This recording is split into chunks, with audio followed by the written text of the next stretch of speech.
Da lama ao caos, do caos à lama, um homem roubado nunca se engana. Olá, meu nome é Júlio Lima e sejam todos bem-vindos e bem-vindas a mais um podcast do Grito da Maré. Hoje nós vamos falar dos impactos causados pelo derramamento do óleo em 2019 à comunidade de zooplâncton. Para entender um pouco mais sobre esses indivíduos e os efeitos decorrentes do derramamento de petróleo sobre eles, nós convidamos o professor e pesquisador do Departamento de Biologia da Universidade Federal Rural de Pernambuco, Mauro Melo Júnior, que é doutor em Oceanografia pela Universidade de São Paulo, tendo desenvolvido diversas pesquisas, incluindo a área de diversidade e monitoramento de organismos planctônicos, zooplâncton como indicador ambiental e avaliação de impactos ambientais. E ele é coordenador do Laboratório de Ecologia do Plâncton, LEPLANC. Olá, professor, seja bem-vindo e obrigado por aceitar o nosso convite para esse espaço. Olá, Júlio. Olá a todos. Eu que agradeço o convite e a oportunidade de estar aqui falando, com vocês sobre esse impacto que teve na nossa costa. Então, professor, primeiramente, o que é zooplâncton? Bem, zooplâncton... Primeiro, antes de falar o que é zooplâncton, acho que é melhor contextualizar o que é o plâncton, porque acho que muita gente não sabe o que é. Mas o plâncton, ele é uma parcela, da comunidade aquática, não é restrito ao ambiente marinho, ele é observado também em rios, lagos, reservatórios, poças. Então, ele é uma parcela que está na coluna d'água de organismos que não têm a capacidade suficiente de vencer as correntezas. Então, são todos aqueles elementos quase sempre microscópicos que estão lá. Então, existe uma série de seres vivos que fazem parte do plâncton. Vírus, bactérias, protozoários, fungos, microalgas e animais. Aí, essa parcela animal é o que a gente denomina de zooplâncton. É uma parcela animal que pertence ao plâncton. E o zooplâncton tem uma série de funções no ecossistema. A principal delas é que o zooplâncton ele faz parte das cadeias alimentares, como qualquer ser vivo, como qualquer grupo, e eles participam como um elo, um elo entre os produtores primários, no caso as microalgas, e os consumidores, como, por exemplo, uma larva de peixe, alguns animais como ostra, que filtra as partículas da água, então ela consome. Então, o zooplâncton ele faz parte disso. Então, ele tem uma função primordial na transferência dessa energia. Existem várias espécies de zooplâncton. Então, o zooplâncton não é uma espécie única. Existem milhares de espécies. E cada espécie tem uma função, tem um determinado tamanho, tem forma, uma série de outras contribuições. Dentre as funções principais, além dessa de ser um elo na cadeia alimentar, eles são controladores de microalgas, servem de alimento, como eu falei, para outros seres vivos, alguns peixes, crustáceos, que inclusive que servem de alimento para a gente, para o ser humano. Muitas larvas, ou estágios de desenvolvimento de muitos animais que nós consumimos, por exemplo. Acho que os ouvintes, muitos deles comem peixe, comem camarão, comem caranguejo, ostra, marisco, e todos esses animais possuem uma fase de vida no plâncton. E aí eles compõem o que a gente chama de zooplâncton. E eles são, e por fim, assim, eles são bastante importantes também em vários ecossistemas, como, por exemplo, recifes de corais, manguezais, bancos de algas, fanerógamas, e uma série de outros sistemas, estuarinos, e por aí vai. Se fosse para ficar falando sobre o zooplâncton aqui, a gente poderia ir para bem longe, mas esse é um resumo geral do que seria o zooplâncton. Certo, professor. Maravilha. Mas agora, como esse óleo, que atingiu vários ambientes, diversos ambientes, principalmente o ambiente marinho, mas também as áreas de estuário, rios, pode afetar a comunidade zooplânctônica? O óleo, assim, são vários efeitos que o óleo pode ocasionar, um incidente como esse pode ocasionar na comunidade zooplânctônica. Mas, para ser bem resumido, eu posso dizer assim que a principal delas é a mortalidade, né? Então, assim como a gente vê o óleo, né, a gente consegue visualizar aquele óleo matando, quando ele ocorre os acidentes, né, matando aves, matando caranguejos, né, matando peixes, porque a gente consegue visualizar isso, né? Mas essa mesma linha de raciocínio também pode ser pensada também para o zooplâncton, né? Mesmo a gente não conseguindo enxergar, né, assim, a olho nu, mas eles também estão sofrendo isso. Então, com a entrada do óleo, todos os constituintes do óleo causam efeito diretamente sobre o zooplâncton e terminam causando a mortalidade dele. Quando não ocasiona mortalidade, ocasiona outros tipos de problema, como até o comportamento, né, que mesmo o zooplâncton sendo uma parcela muito pequena, mas eles têm comportamentos específicos. Eles migram verticalmente na coluna d'água, eles procuram seus parceiros sexuais, por exemplo, existem machos e fêmeas de algumas espécies, então eles procuram parceiro sexual, eles predam, né? Então tem organismos zooplâncton que predam outros organismos do zooplâncton. É praticamente um mini safari, né? Você vê no zooplâncton. Então esse óleo pode afetar também o comportamento deles, afetar a respiração, né? Eles respiram por brânquias, assim como quase todos os organismos aquáticos, né? Podem respirar por brânquia ou a partir da superfície da pele. Então os que respiram pelas brânquias, eles podem serem prejudicados pelo entupimento das brânquias, ocasionado pelo óleo, né? Aí a própria produtividade deles também, né? Que todos os seres vivos produzem, né? Eles produzem ou outros indivíduos, né? Ou produzem massa corporal. Então isso pode afetar também a massa corporal. Então esse é um geral de todos os problemas que o óleo pode afetar, né? Essa parcela, né? De animais marinhos. Certo. Como o senhor bem falou, eles também servem de base de alimento, né, para outros organismos, né? Então eu queria entender, nós queremos entender, como isso impacta na vida de outros animais e também dos seres humanos. Bem, como eu falei, né, o zooplâncton ele tem uma importância muito grande nas teias alimentares, então por essa razão, né, eles têm um papel crucial, né, quando a gente pensa nas funções ecossistêmicas. Então, todos os ecossistemas possuem funções ou que a gente até pode dizer assim, serviços, né, que a gente chama até de serviços ecossistêmicos, que trazem benefícios para a população humana e para as populações de outras espécies, né, sejam de animais, sejam de plantas, né, sejam de micro-organismos e uma série de outros constituintes. Então, quando essa parcela que é tão crucial é afetada, então várias funções também são afetadas, né? A própria produção marinha, né, que a gente fala assim, tipo, a gente escuta muito falar, né, na TV, nas revistas, a produtividade costeira, né, de peixes foi de tantas toneladas por ano, né? A produtividade de camarões aumentou, a produtividade de caranguejos teve um declínio. Então a gente escuta muito falar de produtividade. O zooplâncton ele tem um papel muito, muito importante nessa produtividade, né? Ele é crucial, né? Sem ele, praticamente muitas esferas do ambiente aquático marinho não vão produzir. Então, acontecendo algum problema com ele, acontece consequentemente para essas produções, né? As ostras, por exemplo, se alimentam de partículas da água, né? E dentro dessas partículas da água está o zooplâncton. Então, é um constituinte muito importante para a alimentação das ostras. Se ocasionar qualquer problema para esse compartimento, vai ocasionar problema para a ostra.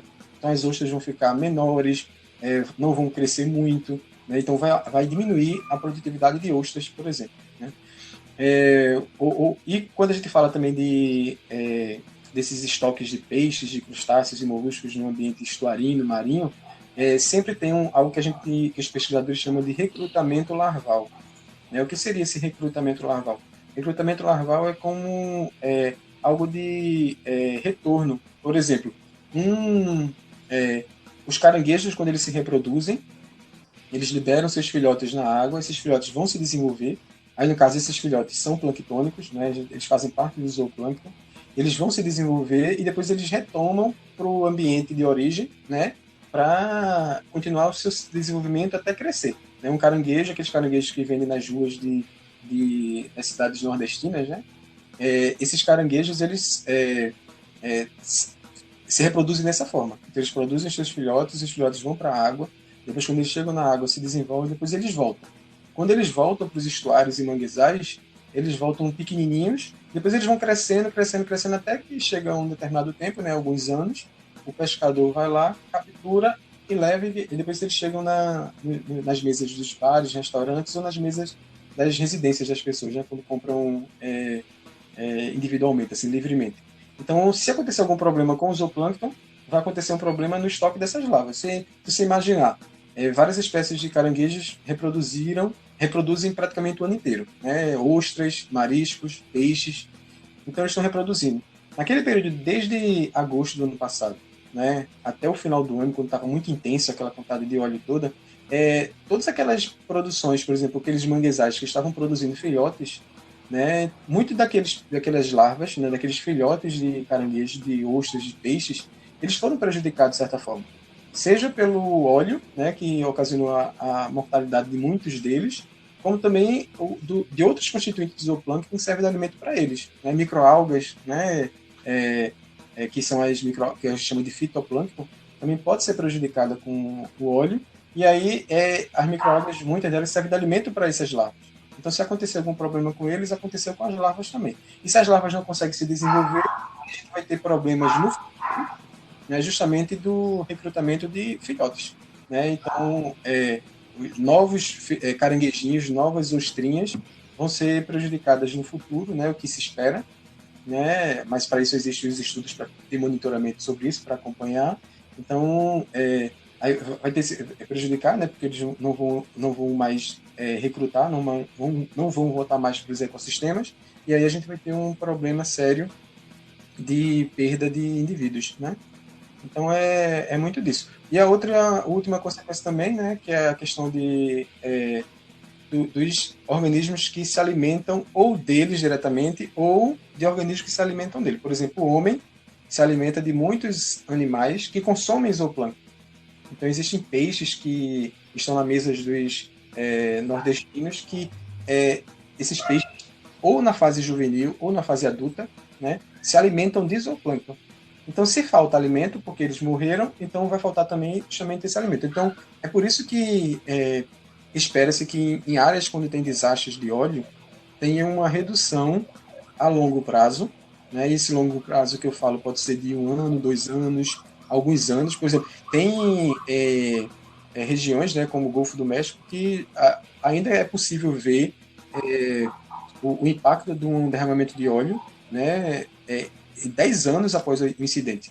Então, pode ser que a gente ainda consiga presenciar, né, uma problemática de questão de redução de peixes, de alguns crustáceos, né, que dependem muito do zooplâncton, por exemplo, por alguns anos. Né? Mas isso a gente só consegue definir mesmo com estudo. Né? Então, os pesquisadores precisam realizar um monitoramento. Né? Então, a gente tem que ficar estudando, indo a campo, né, e fazendo a pesquisa para acompanhar, para ver se está reduzindo ou não os estoques de animais, né? De toda forma. Então, parece que existem esses estudos.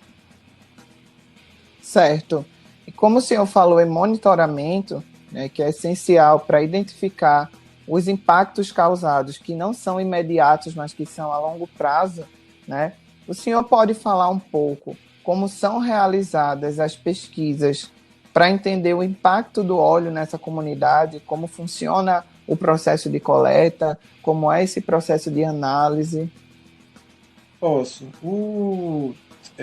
As pesquisas com zooplâncton, né, porque é ocasionada por qualquer tipo de impacto, não só por óleo, mas qualquer outro, ou até mesmo sem ser associado a qualquer impacto, ele tem um estudo que é baseado em coletas que tem um planejamento, né? Então os laboratórios que estudam plâncton planejam, né? Fazem um planejamento de amostragem, por tempo, localidade, né? Quanto tempo vai ser de arrasto. Geralmente a gente faz coleta por arrasto. Então a gente diz que é um arrasto de uma rede específica feita para coletar esses animais, né? Inclusive o nome da rede é rede de plâncton. Essa rede é passada, né? Às vezes depende do local, por 3 a 5 minutos. Faz o arrasto, né? Depois de fazer esse arrasto, a gente pega essa amostra é levada ao laboratório. Quando chega no laboratório, os pesquisadores sentam no microscópio, sentam no estereomicroscópio, que é a famosa lupa, e começa a analisar a amostra. Então vai analisando toda a constituição lá, né, dos organismos. Especificamente para esses animais que foram atacados, né, que foram prejudicados, né, por esse derramamento de óleo, os estudos podem ser feitos de diversas formas. Por exemplo, nosso laboratório faz o monitoramento das populações, né, naturais de zooplâncton, né, da própria comunidade em si, e a gente investiga dados sobre a densidade, ou seja, a quantidade de organismos que tem por metro cúbico, a riqueza ou a quantidade de espécies, a diversidade, né, que a gente vê muita distribuição dos indivíduos em torno dessas espécies, a composição, se alguma espécie sumiu ou não, né? Então, por exemplo, se a gente já tem um levantamento pretérito, né, anterior a esse problema do óleo. Então a gente vai lá, pesquisa, a gente sabe, existem, sei lá, 70 espécies de zooplâncton. Então, a partir desse impacto que teve do derramamento do óleo, essas 70 espécies ainda continuam, né, ocorrendo na região, então a gente faz esse monitoramento, a gente observa para ver se alguma espécie teve um declínio ou não. E apesar desse zooplâncton ser classificado único, mas uma perda de uma espécie de zooplâncton ele pode ocasionar problemas para a cadeia alimentar, porque tudo é uma rede. Então existem várias espécies que estão conectadas, várias. E cada espécie ela faz parte de uma cadeia alimentar.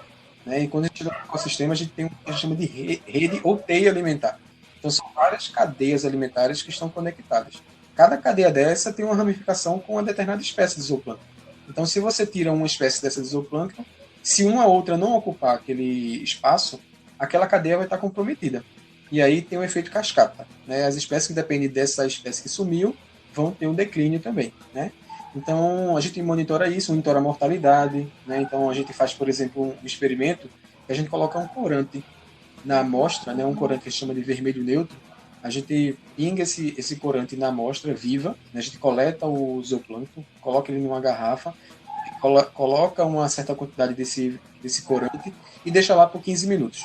Aí, durante esses 15 minutos, esse corante vai agir sobre os organismos. Todos os organismos que estavam vivos, eles ficam corados, né? Ficam todo pintadinho de vermelho. E todos que estavam mortos, eles ficam clarinhos, né? Ficam sem coloração. Então, a partir daí, a gente consegue monitorar se a mortalidade está aumentando ou diminuindo, né, ao longo do tempo, né? A gente tem anteriores, né, que a gente viu justamente isso, da questão da mortalidade natural, né? Porque, independente de ter uma poluição, né, por petróleo, né, por óleo, as populações naturais de zooplâncton morrem, né, assim como qualquer outro ser vivo. Né? Então, tem as mortes naturais. Então, a gente vai ver se essas mortes estão acima ou abaixo, ou se continua a mesma mortalidade ao longo do tempo. Então, isso é uma forma da gente estudar, né, esses impactos. E, por fim, outro aspecto também é por experimentos. Então, a gente pode experimentar em laboratório, coleta esses organismos, leva para o laboratório eles vivos, e a gente simula certas quantidades de óleo. Né? Então, por exemplo, vai ter alguns pesquisadores do meu laboratório que vão fazer isso, né, no laboratório que eu coordeno, que é o Instituto Leblanc. Então, eles vão lá, vão coletar os animais vivos, vai levar para o laboratório. Aí a gente, em aquários, a gente vai simular certas quantidades de óleo, né, e a gente vai ver os efeitos dessa quantidade sobre a comunidade zooplânctônica. E a gente vai tentar simular isso de acordo com as concentrações que a gente viu no ambiente. Porque uma coisa que está acontecendo muito forte no óleo é que aquelas manchas que todo mundo viu na TV, né, aquelas manchas gigantes, né, aquelas massas de óleo, essas massas, com o tempo, algumas já se assentaram, né, no fundo marinho, e outras, pela ação de ondas, né, e pelo tempo, começaram a se partir. Então foram se fragmentando e ficaram micropartículas de óleo. Aí a gente, logo em outubro mesmo, quando a nossa equipe fez uma coleta em Tamandaré, a gente fez um arrasto de plâncton. Quando a gente terminou de arrastar, a gente pegou a rede e estava toda cheia de pintinhas pretas. Quando a gente chegou bem pertinho, a gente foi analisar a rede, a gente viu que era micro manchas de óleo. Então o óleo se fragmentou. Então, se o óleo chegou a se fragmentar daquela forma, então isso realmente ocasionou um efeito sobre o zooplâncton, porque ficou praticamente do mesmo tamanho do que é o zooplâncton, as partículas de óleos ficaram do mesmo tamanho, né? Então ficaram partículas compatíveis, né? E aí a gente agora está justamente nessa fase de monitoramento. Né? Devido ao período de pandemia, a gente teve uma uma baixa no número de idas a campo, né? E a gente estava esperando uma liberação de uma verba da Fundação do Estado de Pernambuco, né, a FACEP, e ela liberou agora parte da verba, né? Não tinha liberado antes justamente por causa da pandemia, então os gastos, os custos do Estado foram direcionados a cuidar da pandemia, né, que é da saúde, que foram prioritários, e agora que começou a controlar mais um pouco, aí o governo liberou essa verba para a gente, e agora a gente vai intensificar as coletas, né? O projeto que eu coordeno tem em torno de 25 pesquisadores da UFRPE, né, vários laboratórios que envolvem corais, meio-fauna, peixes, né? Então tem uma série de macrofauna, tem uma série de organismos que estão associados, e ecossistemas também, né? Como corais, prados de fanerógamas e estuários e manguezais. Bem, em geral, certo. em geral seria isso. Então, muito obrigado, professor, né, pela sua participação, pela sua disponibilidade, né, por tanto de informação que o senhor trouxe para nós. Da lama ao caos, do caos à lama, um homem roubado nunca se engana.